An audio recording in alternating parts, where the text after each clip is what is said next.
What if I told you there are hidden stock market strategies that Wall Street quietly uses inside the financial sector, and they could explode your portfolio in 2025? From rate cycle surfing to insider-grade volatility trades, these 20 advanced strategies have statistically proven to outperform the market.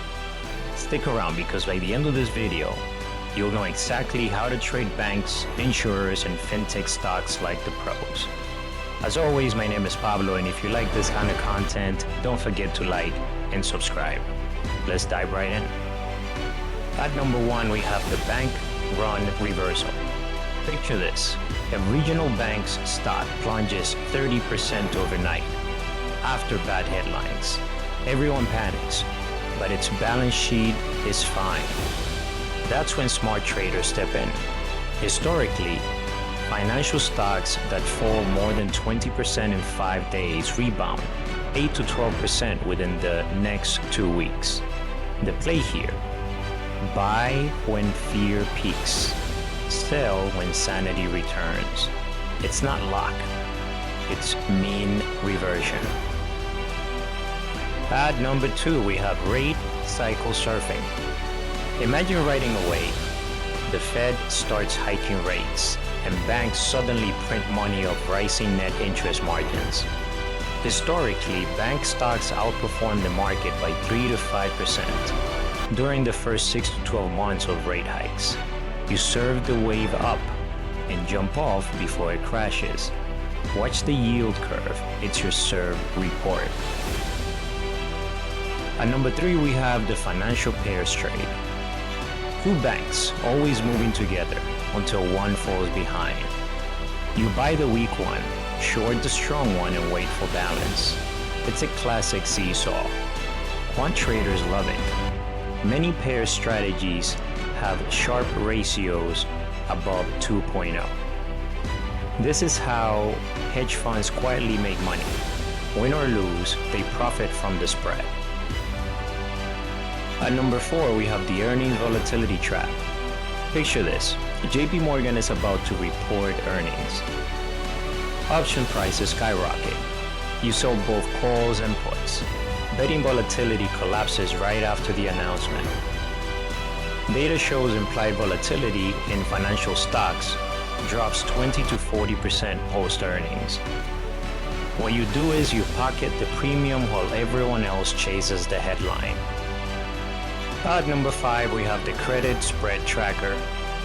When corporate bonds spread tighten, it means credit conditions are improving. And that's like rocket fuel for financial stocks. Historically, at 50 BPS, tightening in spreads correlates with a 3 to 4% gain in financials over, say, 3 to 6 months. Watch the bond market. It often predicts the stock market. At number 6, we have the M&A pulse detector, or the mergers and acquisitions pulse detector. Imagine a whisper hits the news. One bank might acquire another. Before the ink is dry, the target stock jumps 10 to 15%. That's your moment. M&A deals in financials generate up to 15% event returns in just a few months. Learn to read the filings, watch the chatter, and write the rumor before Wall Street does. At number 7, we have the quant factor overload. Ever wish you could rank every bank in America by performance potential? You can.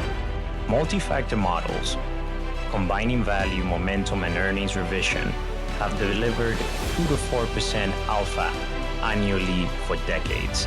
Build a strong system. Buy the top decile. Rebalance monthly. You've just built your own quant fund. At number 8, we have the yield curve switch. When the yield curve steepens, banks thrive. When it flattens, they suffocate. Every 1% steepening adds roughly 2.5 pp outperformance to financials. The move would be to long financials when the curve steepens, short them when it flattens. Simple, powerful, and deeply rooted in macro reality. At number 9, we have regulation shock hedge. Congress debates a new financial bill. This means that fear spreads. Historically, regulatory shock events cause 7 to 12% swings in financials. You hedge with options before the vote, capturing upside if it passes, protection if it fails. This is how pros profit from politics. At number 10, we have the catastrophe reversal. Imagine a hurricane devastates Florida and insurance stocks crash. 6 months later, reinsurance rates spike and profits rebound. Historically, insurers drop 15% after disasters but recover 10% plus within months. If you're not trading chaos, you're trading recovery. At number 11, we have the credit card momentum play. Imagine Visa reports 50% payment growth. This would be a signal that consumers are swiping like crazy. Banks will soon report record credit growth. Data shows payment volumes lead bank loan growth by 3 to 6 months with a correlation above 0.7. You're not reacting, you're anticipating. At number 12, we have capital raise discount capture. Imagine a bank announces a discounted share sale. That means the stock tanks. But capital raises often mean stronger balance sheets. Historically, those stocks recover 30 to 50% of the drop within 90 days. You buy the dip before the market forgives it. At number 13, we have systemic stress hedge pair. During recessions, banks tumble while utilities quietly rise.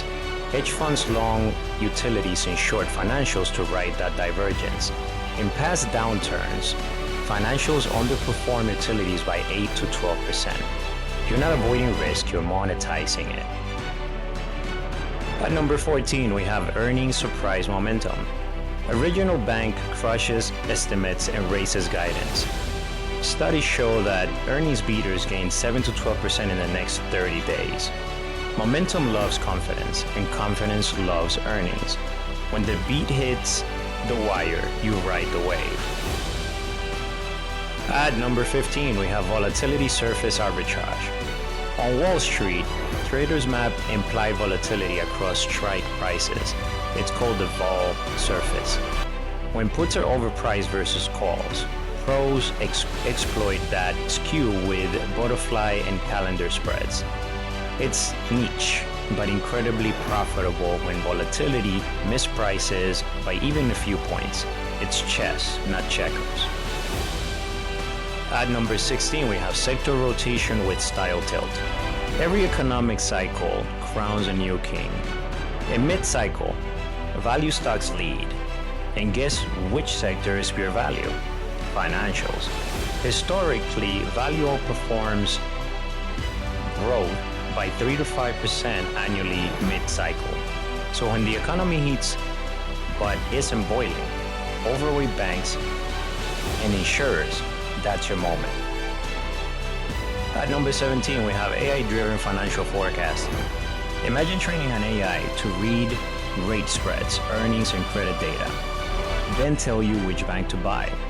Deep learning models have shown 30% excess return potential in academic studies. You don't have to be a data scientist. Tools like TensorFlow or PyTorch can get you started. The future of finance is algorithmic. At number 18, we have tail risk hedge. Every few years, the financial world shakes. 2008, 2020, and the next one is always coming. Tail risk hedging, which means buying cheap, deep out-of-pocket puts, could have saved 10% plus of portfolio value during crisis. Think of it as portfolio insurance, boring until it becomes life-saving. At number 19, we have liquidity event capture. Imagine the Fed injects liquidity, announces QE, and suddenly financials explode. Historically, they outpace the market by 2 to 4% the week after Fed liquidity events. Trade the announcement, not the reaction. When money floods in, the first beneficiaries are the banks holding the pipes. At number 20, we have cross-asset trigger strategy. Commodities crash, emerging markets wobble. 2 weeks later, financial contagion hits domestic banks. Studies show cross-market correlations above 0.6 during those shocks. Watch FX, metals, and oil. They normally whisper before the financial storm hits. These 20 strategies aren't just theory. They're the same blueprints institutional traders use to dominate the financial sector. Remember, every edge fades without risk management, backtesting, and discipline. If you start with just 2 or 3 of these and backtest them properly, you could transform how you trade permanently. If you found value today, smash that like button, subscribe for more deep dive trading strategies, and tell me in the comments, which of these 20 strategies will you play and test first?